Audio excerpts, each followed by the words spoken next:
दिल्ली की राजनीति जो है वो अपने आप में एक महाभारत है, और ये महाभारत पिछले 10 सालों से छिड़ी पड़ी है। मतलब कि आम आदमी पार्टी ऐसी है, बीजेपी वैसी है, कांग्रेस ऐसा करती है, तो इन सब के बीच में जनता के मुद्दे दब जाते हैं। देखिए, भारतीय जनता पार्टी ना एक विजन लेके चलती है।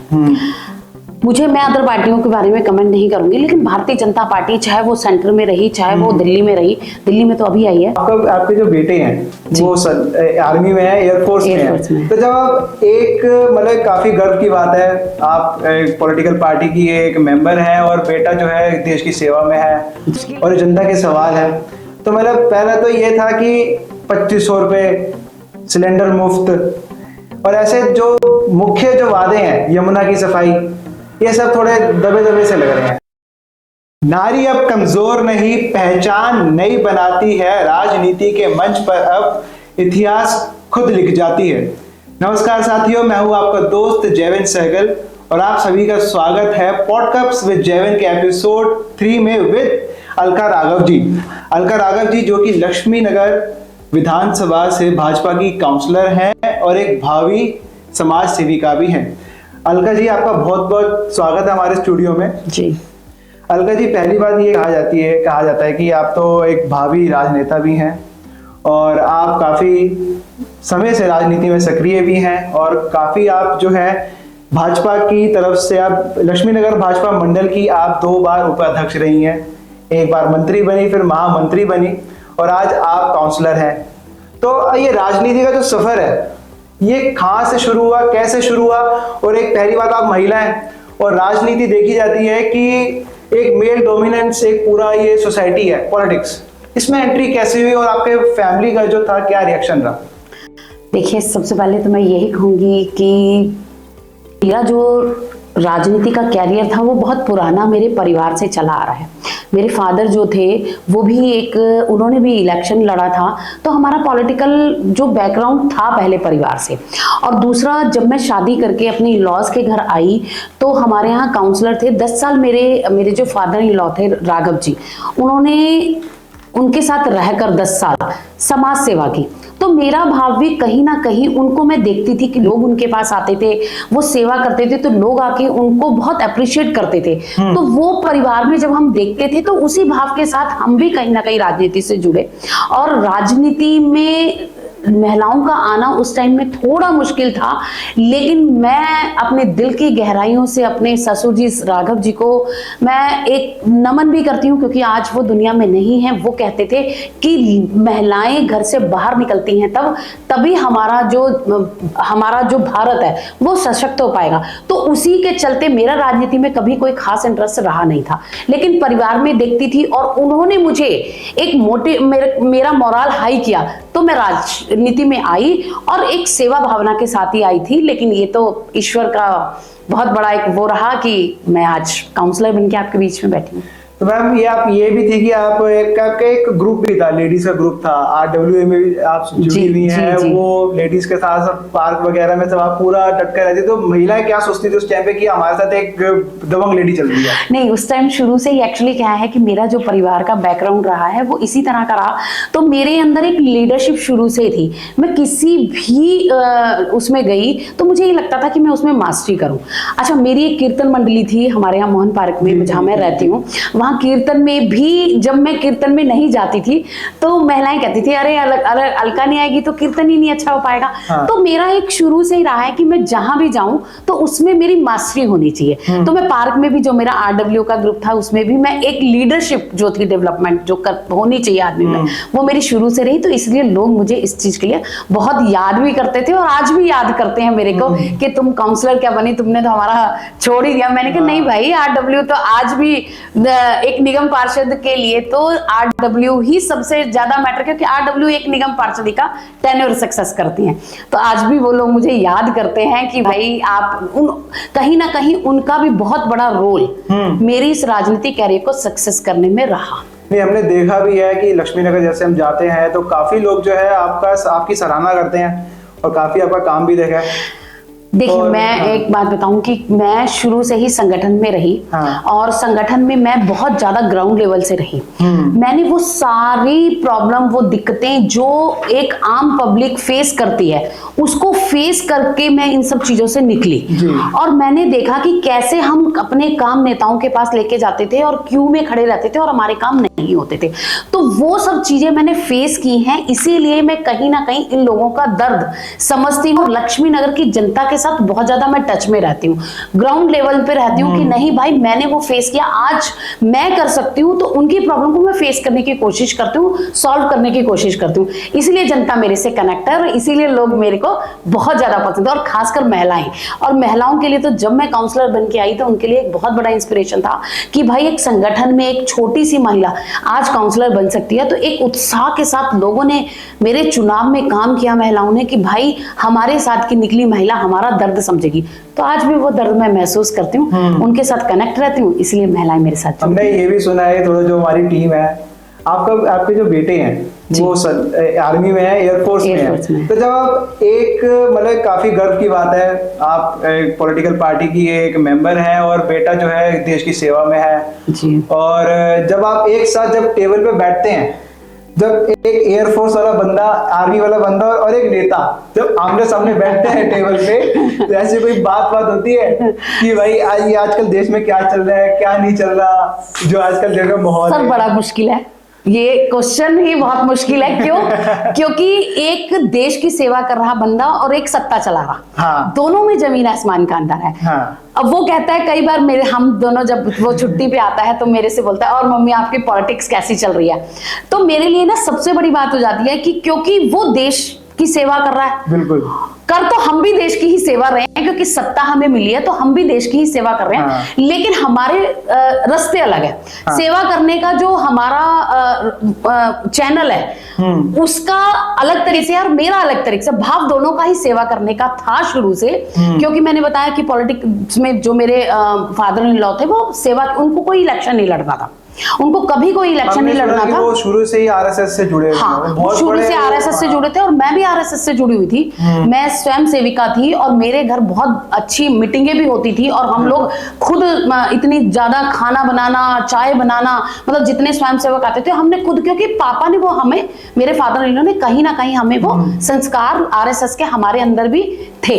तो थोड़ा मुश्किल तो है ही, क्योंकि जनता सेवा करना और देश की सेवा करने में थोड़ा तो फर्क। तो मतलब स्वाभाविक सी बात है कि राजनीति में कदम रखना तो फिर बनता ही था, क्योंकि फिर क्योंकि घर का एक माहौल होता है। हाँ। तो आप माहौल का देखते हुए कि नहीं, खुद की भी मन करता है कि आप लगी जाओ। नहीं, कभी कभी तो बेटे को देख के लगता है कि यार हमें भी एक, मतलब आज हमारा बेटा जो है वो देश की सेवा कर रहा है, तो हमें भी कहीं ना कहीं अगर हमें भी कोई प्लेटफॉर्म मिलता तो हम भी शायद उस तरह से देश की सेवा करते। बहुत, ये तो गर्व की बात। हाँ, उस तरह से ही देश की सेवा करते हैं। आज मैं देखती हूँ बेटियां कहाँ से, मेरे बेटा बताता है कि एयरफोर्स में ही आज लड़कियां जो हैं उनके बराबर ही फ्लाइंग कर रही हैं, उनके बराबर ही ब्रह्मोस तक चला रही हैं। तो हमें लगता है कि यार अगर हमारे को भी इतना कहीं ना कहीं कोई प्लेटफॉर्म मिलता तो हम भी उस तरीके से देश की सेवा करते। लेकिन ये तो चलिए परमात्मा का वो है, परमात्मा ने सेवा करानी थी, वो किसी भी माध्यम से करा दी। जब ये है कि जब आप पहली बार काउंसलर बन गए 2022 में, और पूर्व बीजेपी के जो काउंसलर थे और आम आदमी पार्टी जो थी आपके कंपटीटर में थी, क्योंकि आम आदमी पार्टी का क्रेज उस टाइम पे बहुत था 2022 में, आप आम आदमी पार्टी को अगर 11,000 वोटों से आप वोट पड़े आपको और आप जीती, तो कैसा घर में माहौल रहा, आपका एक्सपीरियंस क्या रहा, मतलब क्या फीलिंग थी वो? सर वो ऐतिहासिक पल था। दंश और मुझे बिल्कुल उम्मीद थी कि मैं जीत के आ रही हूँ। उसका एक बहुत बड़ा रीजन क्या था कि आपने देखा कि पीछे कोरोना काल आया। हाँ। एक ऐसा पैनिक वो समय था, मैंने अपना पूरा घर बार उस कोरोना काल में छोड़ दिया था। हाँ। जनता सेवा के लिए। उस टाइम मैं अपने मंडल में, पार्टी में हमारी एक जनरल बॉडी होती है, उसमें मैं जनरल सेक्रेटरी थी। और हमें एक स्कूलों में क्या खाना बढ़ता था जो माइग्रेंट जा रहे थे उनके लिए, क्योंकि आपको पता है कि ये मजदूर थे, रोज कमाना रोज खाना, तो कोरोना काल में सब कुछ बंद था, तो सबको नीड थी उसकी। तो मुझे 4 स्कूल दिए गए थे, तो मैं चारों स्कूलों में सुबह खाना बांटना, एक एक स्कूल में जाना, खाना बांटना, दवाइयां प्रोवाइड कराना, खाना बनाना जहां बनता था। उसके बाद जब ये कोरोना का इंजेक्शन आया तो मैं एसएमसी मेंबर थी स्कूल की, विधायक जी ने मुझे एसएमसी मेंबर बना रखा था स्कूल में, तो उसी स्कूल में ही कोरोना का इंजेक्शन का सेंटर बना, तो उसकी मैं प्रमुख बनी। तो जितने लक्ष्मी नगर में इंजेक्शन लगे सब मेरे थ्रू लगे। तो मैं कहीं ना कहीं लोगों से बहुत ज्यादा कनेक्ट थी, तो डन मेरे को एकदम श्योर था कि मैं जीत के आऊंगी। और ऐतिहासिक पल इसलिए भी रहा क्योंकि सामने वाले जो लोग थे, एक दिन पहले जश्न मन गया था, रात को ही रिजल्ट अगले दिन था, रात को ही जश्न मन गया था विपक्ष पार्टी का कि मतलब वो जीत गई है और अलका हार गई है। तो हमारे को कहीं ना कहीं, देखो हम इलेक्शन लड़े थे, हमारी बात आदमी की एक इशू की होती है, अपनी इज्जत की होती है कि आदमी इतना काम करने के बाद भी हार जाता है। लेकिन मेरे अंदर एक जरूर मंशा रही कि मैं 11,000 वोटों से जीती, जबकि मुझे उम्मीद थी कि 15,000 वोटों को क्रॉस करूंगी, क्योंकि मैंने जीरो ग्राउंड लेवल पर काम किया था और जनता के मन को जीता था। दिल्ली की जो राजनीति है, दिल्ली की राजनीति जो है वो अपने आप में एक महाभारत है, और ये महाभारत पिछले 10 सालों से छिड़ी पड़ी है। मतलब कि आम आदमी पार्टी ऐसी है, बीजेपी वैसी है, कांग्रेस ऐसा करती है, तो इन सब के बीच में जनता के मुद्दे दब जाते हैं। आपका इस बारे में क्या कहना है? देखिए, भारतीय जनता पार्टी ना एक विजन लेके चलती है। मैं अदर पार्टियों के बारे में कमेंट नहीं करूंगी, लेकिन भारतीय जनता पार्टी चाहे वो सेंटर में रही, चाहे वो दिल्ली में रही, दिल्ली में तो अभी आई है, या नगर निगम में रही। देखो, नगर निगम में 15 साल से भारतीय जनता पार्टी की सरकार थी, लेकिन दिल्ली में हमारी गवर्नमेंट नहीं थी, तो कहीं ना कहीं हमारे पास फंड की कहीं ना कहीं वो थी, तो हमने फिर भी नगर निगम 15 साल बहुत अच्छे तरीके से चलाया। अब क्योंकि भारतीय जनता पार्टी एक विजन लेके चलती है, तो मैं ये कहूंगी कि जो हम मैनिफेस्टो में लिख के लाते हैं उसको हम डमशोट पूरा करते हैं। विपक्ष का क्या है, लोग तो कुछ कहेंगे ना, विपक्ष का काम ही कहना खींचना, तो खींचते ही रहेंगे। महाभारत कुछ नहीं है। अगर सही सरकार जनता चुनकर लाई, जैसे अब चुनकर लाई है ना, तो उनके सारे मुद्दे सुने भी जाएंगे और उन पर कहीं ना कहीं उन पर हम लोग संज्ञान भी ले रहे हैं।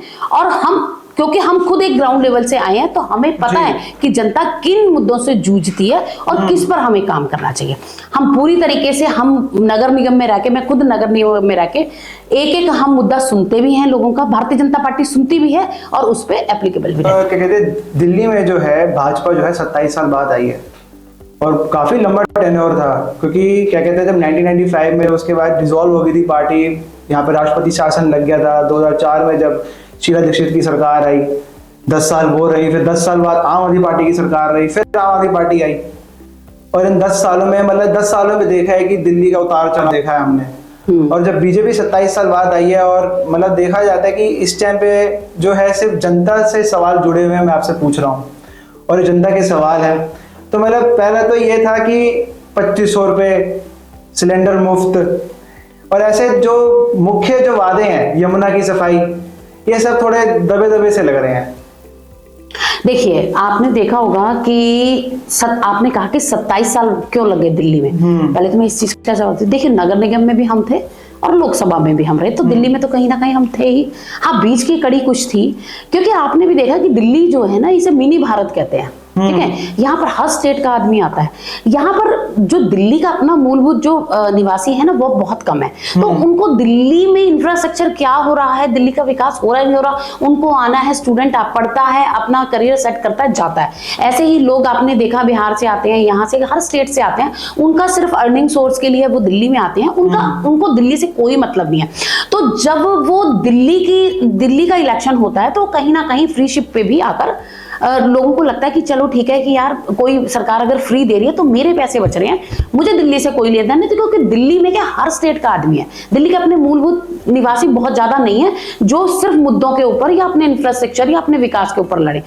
लेकिन दिल्ली में हम कहीं ना कहीं थे, क्योंकि लोकसभा हमेशा ही हम जीते हैं, नगर निगम हमने इतना टाइम से चलाया, लोगों को देरी से समझ आई, लेकिन लोगों को लगा कि ये 27 साल में दिल्ली कहीं ना कहीं 15 साल पीछे गई है। और खासकर आम आदमी पार्टी की सरकार में आपने देखा कि 10 साल के शासन में इन्होंने हर डिपार्टमेंट घाटे में था। दिल्ली पूरी तरह से डूब चुकी है, दिल्ली 15 साल पीछे जा चुकी है। चाहे वो शिक्षा मॉडल देखिए, चाहे वो स्वास्थ्य मॉडल देखिए, चाहे आप लिक्वर पॉलिसी पर देखिए, तो कहीं ना कहीं लोगों के समझ में आया और लोगों ने इस बार इनको दिखाया। और 27 साल में लोगों ने कहा कि भाई भारतीय जनता पार्टी एक ऐसी सरकार पार्टी है जो कि मुद्दों जो कहती है वो करती है।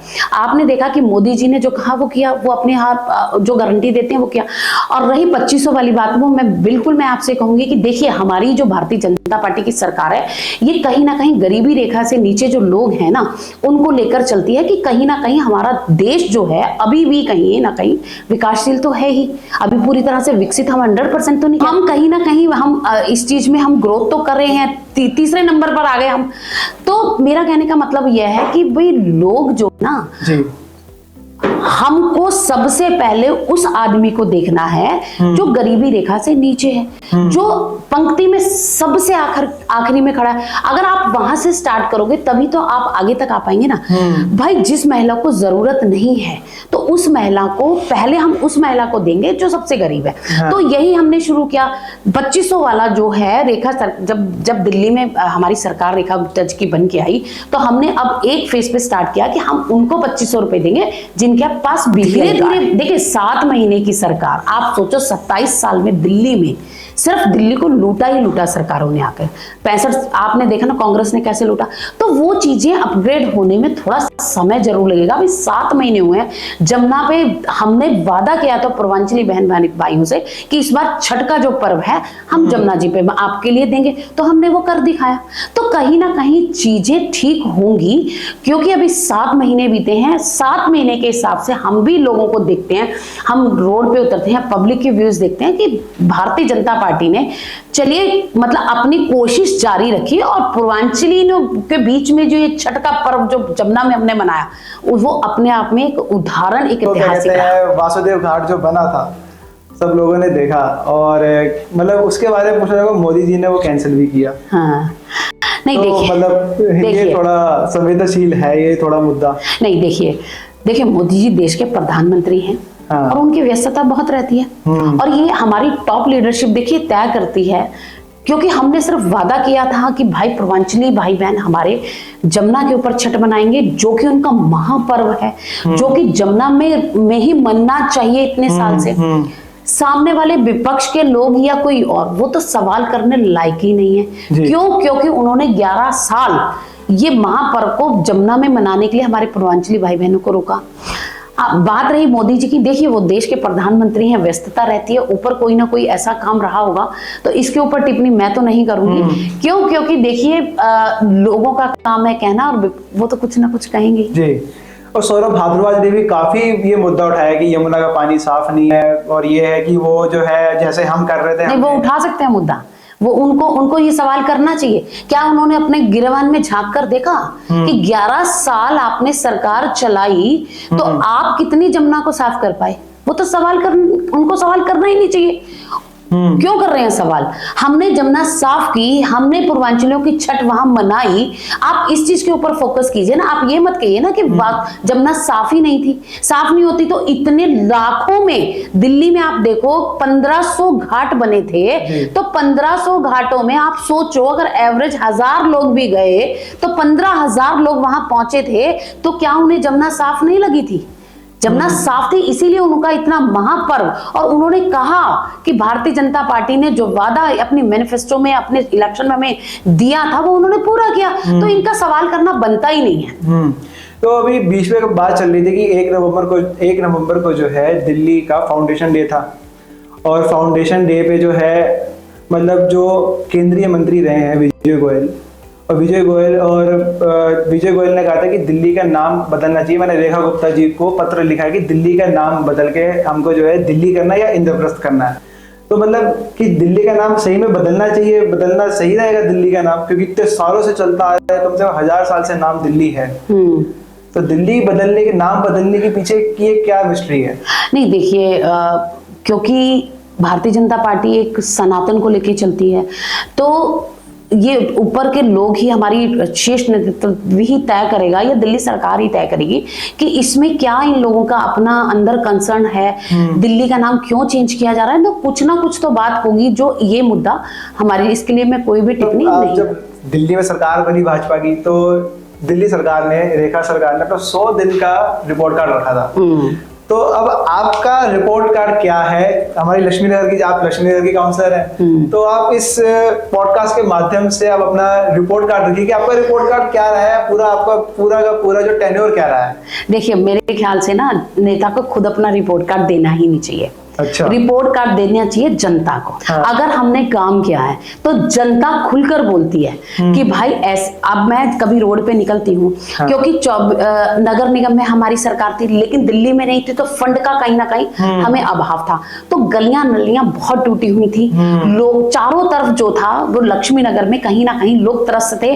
जब मैं भी कैंपेन के दौरान निकली तो लोग मेरे से कहते थे, मैडम लोग नेता आते हैं, जीत कर बैठ जाते हैं, हाँ। फिर कुछ करते नहीं हैं। तो मैंने उनसे कहा कि 2 साल के अंदर आपकी सारी गलियां नालियां, आज की डेट में लक्ष्मी नगर में 80% सारा काम हुआ है। नालियां गलियां पूरी बन गई हैं, पार्क बन गए हैं, सफाई तो डेली जो होती है। तो रिपोर्ट कार्ड मैं नहीं रखूंगी। आने वाले चुनाव में 2027 में जब नगर निगम के चुनाव दोबारा होंगे तो जनता मेरी खुद रिपोर्ट कार्ड बन के खड़ी होगी। हम चाहे एनक्रोचमेंट हो चाहे कुछ भी हो, जो भी काम है उसको हम बड़ी ईमानदारी से करते हैं, सबके साथ न्यूट्रल होके करते हैं। कोई पक्षपात नहीं है, किसी जनता के साथ कोई पक्षपात हम नहीं करते हैं। तो जनता खुद अपना हमारा रिपोर्ट कार्ड देगी, हम अपना रिपोर्ट कार्ड कभी नहीं देंगे। तो अलका जी, आपसे बात करके और इस पॉडकास्ट पे साथ आपके साथ पूरा का पूरा शो करने में बहुत ही हमको बहुत मतलब एक गर्व महसूस हुआ और बहुत ही आपके साथ क्या कहते हैं मजा भी आया आपके साथ बात करने में। तो जैसा कि आपने देखा कि एक भावी नेता मतलब एक महिला नेता होने के साथ साथ इस मेल डोमिनेंस पॉलिटिकल सोसाइटी में एक नारी अपने आप को वो कैसे मजबूत रखती है और कैसे अपने कदम रखती है, जैसे कि सुषमा स्वराज जी, अब दिल्ली की मुख्यमंत्री रेखा गुप्ता जी, बांसुरी स्वराज जी और हमारी भारत की पहली लेडी प्रधानमंत्री इंदिरा गांधी जी और प्रतिभा पाटिल जी जो हमारी देश की राष्ट्रपति रह चुकी है। मतलब इन महिलाओं ने जो है मतलब अपना पूरा जो है अस्तित्व जो है पॉलिटिक्स के अंदर दिखाया है कि नहीं सिर्फ पुरुष सोसाइटी ही नहीं, जो फीमेल्स है वो भी पॉलिटिक्स को आगे ले जाना जानती हैं और वो इतिहास लिखना जानती है। तो अलका जी, आपका बहुत बहुत धन्यवाद हमारे शो में साथ जुड़ने के लिए। मैं जयविंद सहगल, आपका दोस्त और आपका साथी, देखने के लिए बहुत बहुत शुक्रिया। पॉडकास्ट विद जयविंद के एपिसोड 3 में मिलता है आपसे एक अगले एपिसोड।